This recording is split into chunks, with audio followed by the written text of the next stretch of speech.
खुलुमबाय लोगोफोर गिबियावनो आंनि चेनेलाव नोंथांमोन बयखौबो बरायग्रोनाय जाबाय लोगोसे दिनै आंहा बिराद गाज्रि खामानि थिनजाबाय गाज्रिथ' नङा माने जोंहा फादारा बाजाराव जुलाफि सावनानै फानोथ' जोंहा फादारा एसे प्रब्लेमाव गोलैबाय माने हरखाबनो दा बेनिखायनो आङो दिनै जुलाफि फाननो थांनांगौ जाहैदों आरोना दा माबायदि जागोनथाय मिथिला गोबाव सम जाबाय जुलाफिखौथ' जों सावबाय थानो मोना फुजाबाल'सो सावनाय जायो दा माबायदि जायो नायनोसै दा एसे देहाया माबा मोजां मोनोब्ला फैगोन होनदों आरोना आङो दसे माने सापर्ट खालामहैग्रोनांसिगोन आरोना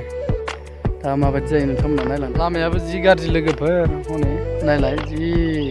अबस्था गाज्रि आरोना जोंनि एरियानि बाजारफोरखौ मा बुंबावनो एखदमबारे बे मोनसे बाजारा माने बिराद गाज्रि आरोना लामाया अबस्था गैया ओरैथिं आदिबासि दङ बर'फोर दङ माने सोब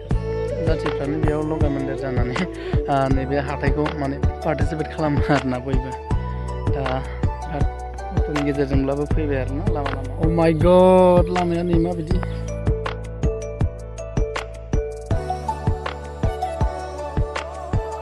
नै नायदो लोगोफोर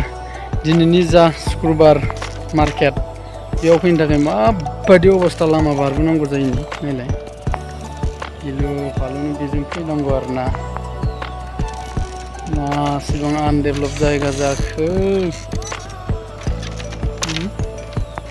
दैया गलांबाथाय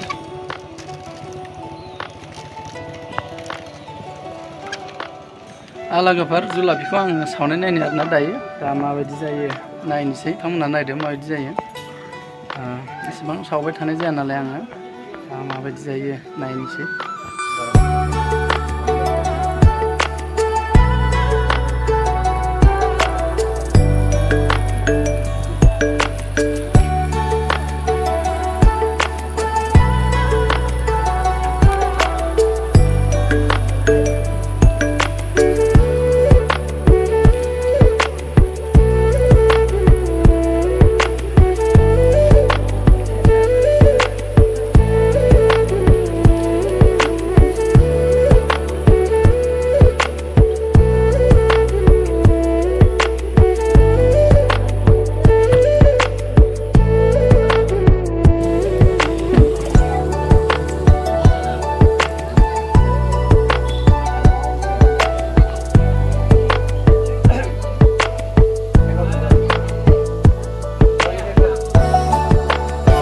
बेलथायना होबाय लोगोफोर